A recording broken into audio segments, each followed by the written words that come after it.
Nah, selanjutnya adalah terkait dengan takziah.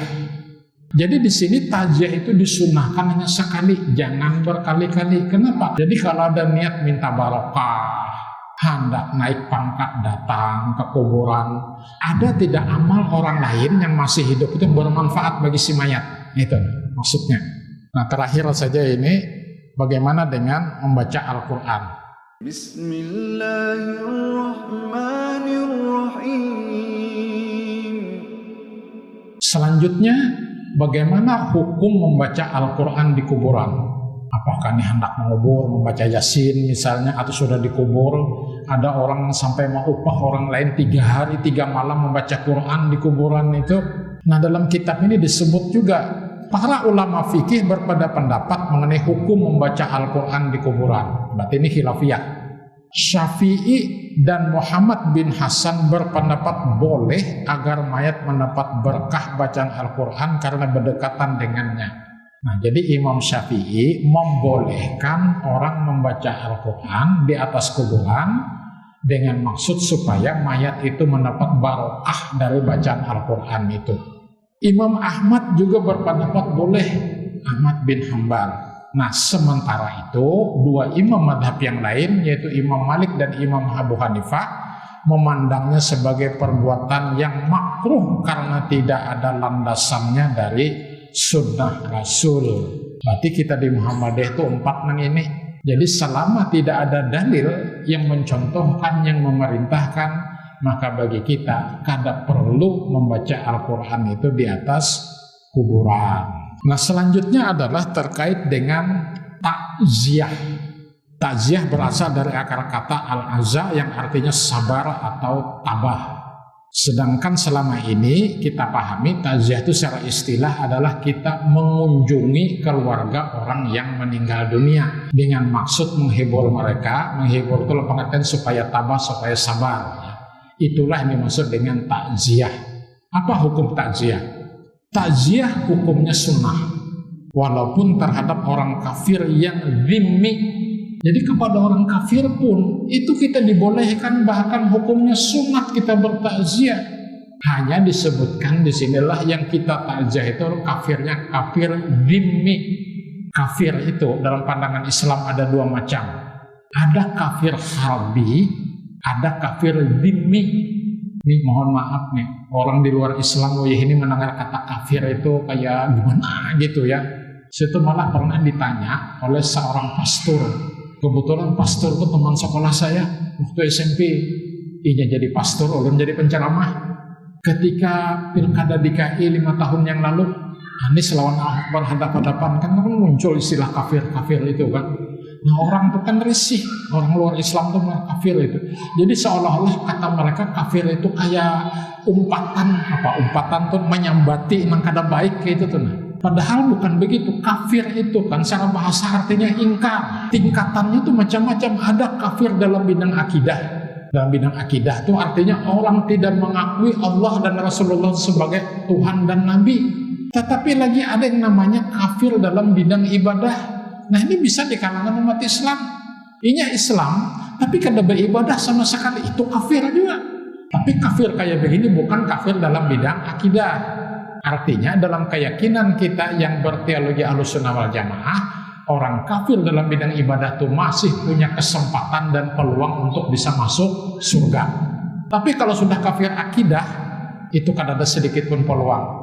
Kekal di dalam neraka, khalidina fiha abada. Nah, yang ketiga lagi ada orang yang kufur nikmat. Inya akidah kada kafir, beribadah menggawi aja, tetapi nikmat-nikmat yang diberikan Allah kepadanya itu tidak pernah disyukuri. Ini kafir juga. Nah, kalau yang di sini tadi kan saya katakan kafir ada 2, kafir harbi dan kafir dhimmi. Ini kafir dalam bidang akidah. Berarti di luar Islam ini kedua-duanya. Lalu apa bedanya? Kafir harbi itu adalah orang non-muslim yang betul-betul memusuhi umat Islam, bahkan ingin mengusir kita dari tempat tinggal kita. Tapi kalau kafir dhimmi, mereka non-muslim tetapi hidup berdampingan secara damai dengan kita, mereka kadang memusuhi kita. Maka terhadap orang kafir dhimmi, kalau dia meninggal, kita tetap disunahkan untuk bertaziah kepada keluarganya. Nang kada boleh itu bertaziah kepada kafir harbi, orang kafir yang memusuhi umat Islam yang meninggal, itu kada boleh takziah. Kada usah umpat-umpat datang ke kuburan menguburnya. Nah, itu kafir harbi. Tapi kalau kafir dhimmi itu tidak jadi masalah. Ada riwayat disebutkan di sini sabda Rasulullah, "Ma min mu'minin yu'azzi akhahu bi musibah illa kasahullah subhanahu min khulalil karamah yaumal qiyamah." Tiada balasan bagi seorang mukmin yang bertaziah kepada saudara yang tertimpa musibah kecuali Allah akan memberinya pakaian-pakaian kemuliaan pada hari kiamat. Nah, ini balasan kepada orang yang bertaziah. Pada hari kiamat nanti Allah akan memberikan pakaian-pakaian kemuliaan. Nah, ini bisa dimaknai pakaian secara fisik, artinya yang kita pakai, atau juga pakaian-pakaian dalam pengertian non fisik. Boleh jadi orang itu diberi cahaya, diberi kemudahan, dan sebagainya di akhirat nanti. Takziah itu disunahkan hanya sekali, jadi jangan berkali-kali. Kenapa? Karena maksud takziah tadi adalah untuk menghibur keluarga yang ditinggal oleh si mayit tadi. Artinya dengan kita datang mungkin dia merasa diperhatikan, apalagi kita membawa sesuatu yang bisa mereka makan dan sebagainya, begitu kan? Jadi di sini takziah itu disunahkan hanya sekali, jangan berkali-kali. Kenapa? Kalau berkali-kali, hari ini takziah, meninggalnya kan tadi, malam ini datang takziah, malam esok takziah pulang, malam esoknya lagi takziah lagi, 3 malam berturut-turut bertakziah aja. Nah, itu kada boleh. Karena apa? Kalau sering bertakziah itu malah kesedihan itu akan berlama-lama yang mereka alami. Ini syariat menyatakan begitu. Dan takziah itu pun dibatasi maksimal pada hari ketiga kematian. Jadi kalau sudah hari keempat, kada usah lagi bertakziah. Ini hari ketujuh kena takziah pulang, hari 25 takziah lagi, hari 40 takziah lagi, hari ke-100 takziah lagi, habis itu setahun haul gitu. Ini paham Muhammadiyah. Nanang lain nama maka itu silakan. Kita kada mengganggu, kita kada mencela, cuma keyakinan kita di Muhammadiyah, takziah itu batasnya maksimal hari ketiga dan hanya kita lakukan sekali saja. Nah, terkait sekarang tentang ziarah kubur, hukum dan landasan berziarah ke kubur. Berziarah ke kuburan disunahkan bagi laki-laki, berarti bagi perempuan kada disunahkan, kan begitu. Ayah Abdullah bin Buraidah meriwayatkan bahwa Nabi Sallallahu Alaihi Wasallam bersabda, "Kuntu nahaitukum an ziyaratil kubur fazuruha fa innaha tudzakirukumul akhirah." Aku pernah melarang kalian untuk berziarah ke kuburan, sekarang berziarahlah, karena berziarah ke kuburan mengingatkan kalian kepada kematian. Jadi ketika Islam itu baru diturunkan, baru disyariatkan, ya, maka Rasul itu melarang umat Islam itu datang ke kuburan untuk berziarah. Artinya kalau sudah dikubur sudah aja, jangan didatangi lagi gitu untuk ziarah itu. Nah, tetapi kemudian ketika umat Islam itu dipandang oleh Rasulullah imannya sudah kuat, maka beliau mempersilahkan, bahkan menghukumkan sunnah ziarah ke kuburan itu dengan tujuan adalah supaya yang berziarah itu ingat akan kematian dirinya. Jadi ziarah kubur itu tujuan utamanya adalah mengingat kematian tentang diri kita. Nah, yang kedua tentu kita mendoakan orang yang kita ziarahi. 2 itu saja tujuan ziarah kubur, tidak ada yang lain. Jadi kalau ada niat minta barokah, hendak naik pangkat datang ke kuburan, hendak tes CPNS datang ke kuburan, itu tidak ada sunnahnya. Bagi kita di Muhammadiyah, kalau ingin ada hajat sesuatu, mintalah langsung kepada Allah, bukan meminta datang kepada kuburan. Bagaimana kalau wanita itu berziarah? Nah, cuma di sini memang tidak ada larangan. Hanya disebutkan bahwa yang disunahkan berziarah itu hanyalah kaum laki-laki. Cuma menurut saya, jika wanita itu berziarah tujuannya tadi 2 itu, dia bisa mengingat kematian lalu mendoakan orang berkubur, maka itu tidak apa-apa. Jadi yang kada boleh tadi adalah ketika kita ada niat lain meminta sesuatu kepada orang yang sudah dikubur. Kemudian yang berikutnya adalah etika berziarah. Jika orang yang berziarah tiba di kuburan, maka hendaklah ia menghadap kepada jenazah itu. Jadi jangan membelakangi, mengucapkan salam kepadanya dan mendoakannya. Jadi kalau kita masuk ke kuburan itu disunahkan untuk mengucap salam. Bahkan bukan hanya kepada orang yang kita ziarahi, tapi kepada seluruh penduduk ahli kubur itu kita ucapkan salam. Apa bunyi salamnya? Banyak macam-macam salamnya dalam hadis ini. Nah, antara lain adalah Assalamualaikum ahlad diyar minal mu'minin wal muslimin wa inna insyaallahu bikum lahikun. Nah, kalau itu rasa kepanjangan gitu kan, toler menghafal, bisa saja Assalamualaikum ya ahlad diyar. Atau kalau saya kadang-kadang hendak cepat Assalamualaikum ya ahlal kubur, sudah cukup gitu. Jadi kita mengucapkan salam Assalamualaikum ya ahlal kubur atau ya ahlad diyar, sama aja itu. Jadi kalau ada ya itu maka baris selamnya itu harus di atas ya ahla, bukan ya ahli gitu kan. Itu kaidah bahasa Arab. Assalamualaikum ya ahlad diyar atau Assalamualaikum ya ahlal kubur. Nah, itu sudah termasuk doa. Jadi artinya Pak, salam sejahtera semoga terlimpah kepada kalian wahai kaum mukminin dan muslimin. Wa inna insyaallahu bikum lahikun.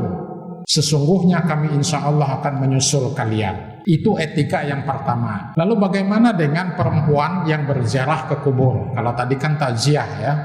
Malik sebagian ulama mazhab Hanafi, Ahmad dalam satu riwayatnya, dan mayoritas ulama berpendapat bahwa ziarah kubur juga diperbolehkan bagi perempuan. Hal itu berdasarkan sebuah riwayat yang menyatakan bahwa Aisyah radhiyallahu anha bertanya kepada Rasulullah sallallahu alaihi wasallam. Pertanyaannya apa? Apa yang aku ucapkan kepada para penghuni kubur ketika aku menziarahinya? Tadi kan sudah disampaikan Assalamualaikum ya ahlad diyar atau ya ahlal kubur. Pada bagian sebelum telah disebutkan riwayat dari Abdullah bin Abi Mulaikah bahwa suatu hari Aisyah radhiyallahu anha datang dari kuburan. Abu Mulaikah bertanya kepada Aisyah, bukankah Rasulullah telah melarang umat Islam untuk berziarah ke kuburan?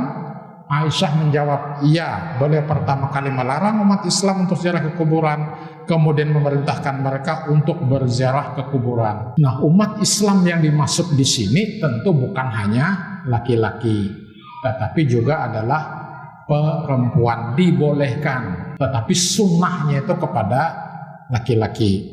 Berikutnya adalah amal seseorang yang dapat bermanfaat bagi si mayat. Maksudnya apa ini? Ada tidak amal orang lain yang masih hidup itu bermanfaat bagi si mayat? Itu maksudnya.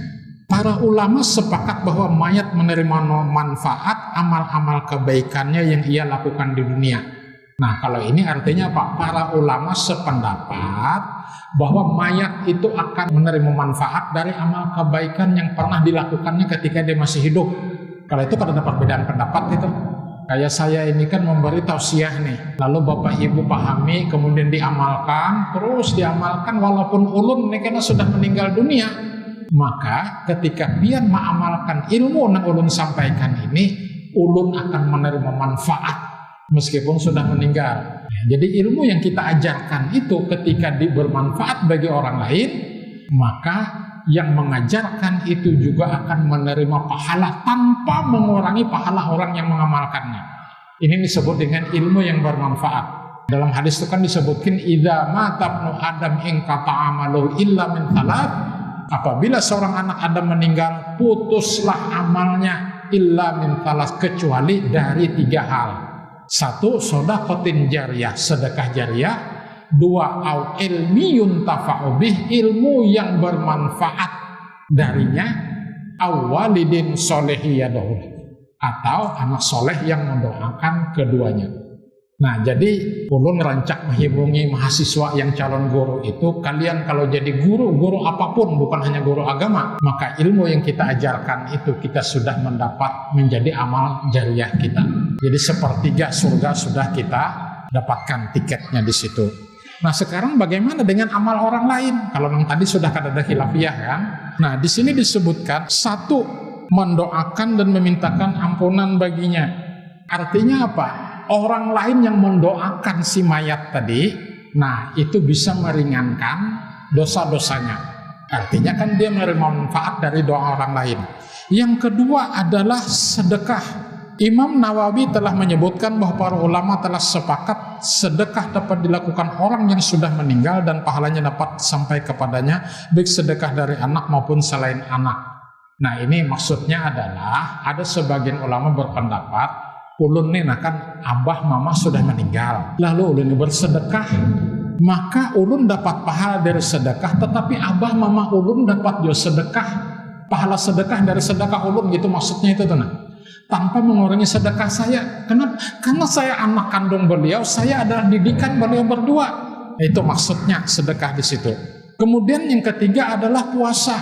Apa maksud puasa di sini? Nah, maksudnya adalah apabila orang tua kita tuh meninggal dunia, tetapi dia punya utang puasa wajib. Bisa puasa Ramadan itu sebulanan sidin kada puasa, bukan karena uzur, tapi memang sengaja kada puasa, artinya utang kan? Maka anak kandungnya boleh membayarkan puasa orang tuanya tadi yang puasa wajib. Nah, di sini ada hadis menyebutkan begitu. Ibnu Abbas pernah bertanya kepada Rasulullah, "Wahai Rasulullah, ibuku telah meninggal, namun ia masih memiliki tanggungan puasa 1 bulan. Apakah aku boleh mempuasakan untuknya?" Beliau menjawab, "Jika ibu memiliki utang, apakah kamu akan membayarkannya?" Orang tersebut menjawab, "Ya." Beliau kemudian bersabda, "Fadainullahi ahaqqu ayyuqda." Utang Allah lebih berhak untuk dibayar. Utang kepada Allah maksudnya itu. Nah, jadi tadi anak kandung itu boleh membayar puasa orang tuanya yang tak utang puasa, tentu puasa wajib. Demikian pula haji. Jadi kalau orang tua kita dulu pernah bernadar untuk melaksanakan ibadah haji, tetapi kada kesampaian, keburu meninggal, maka anak kandungnya itu boleh membadal hajikan orang tuanya tadi, dengan syarat bahwa anak itu harus sudah melaksanakan ibadah haji. Jadi sekali saya tekankan bahwa dalam Muhammadiyah yang boleh dibadalkan itu hanya haji dan puasa. Umroh tuh kada ada dalilnya. Warga kita Muhammadiyah tuh ada yang badal umroh kesan mama aja, padahal sudah umroh namanya. Umrah itu kan hukumnya sunat, jadi tidak ada badal umrah. Maka travel haji dan umrah itu ramai ini menawarkan badal umrah itu sekian bayarnya. Sepengetahuan saya tidak ada dalil yang memerintahkan badal umrah. Yang ada tuh badal haji, karena haji itu wajib. Nah, terakhir saja ini bagaimana dengan membaca Al-Quran. Jadi nang manggawi ini kan orang nang hidup tadi kan, gak sanang mati itu lah. Jadi yang boleh tadi puasa, haji, sedekah, mendoakan. Nah itu kan. Nah kalau membaca Al-Quran bagaimana? Nawawi mengatakan menurut pendapat yang masyhur dari kalangan Syafi'i, pahala membaca Al-Quran tidak sampai kepada jenazah. Termasuk salah satunya Imam Syafi'i berpendapat pahala membaca Al-Quran itu kada sampai kepada jenazah. Nah tapi pengikut Syafi'i kan mengamalkan begini tuh. Baca Quran dihadiahi gasan nang meninggal. Al-Fatihah aja. Ila hadratin Nabi Mustafa Muhammadin sallallahu alaihi wasallam, Al-Fatihah. Baca Al-Fatihah pahalanya dikirim gasan Rasulullah. Baca Al-Fatihah gasan kiai siapa? Baca Al-Fatihah gasan wali siapa? Imam Syafi'i sendiri berpendapat pahalanya kada sampai. Ini kitab ini menyebutkan begitu. Ini keyakinan kita di Muhammadiyah. Karena itu kalau kita membaca Al-Quran, kada usah diniatakan pahala kita tuh gesan yang lain. Apapun amal ibadah kita. Cuma kalau anak kandung yang melakukannya, maka orang tua akan dapat kecipratan gitu, tanpa mengurangi pahala anak yang melakukannya tadi. Maka itu tugas kita sebagai orang tua, bagaimana mendidik kita menjadi anak yang soleh, agar mereka setiap saat, setiap melakukan kebaikan, kita yang sudah meninggal selaku orang tua pun akan mendapat bagian pahala tanpa mengurangi pahala anak kita. Sekira demikian Bapak dan Ibu sekalian, mudah-mudahan bermanfaat. Maka dengan demikian sudah selesailah pembahasan kita tentang fikih kematian. Insya Allah kita lanjutkan kepada masalah berikutnya pada bulan yang akan datang. Nasrun minallahi wa fathun qarib wa basyiril mu'minin. Wassalamualaikum warahmatullahi wabarakatuh.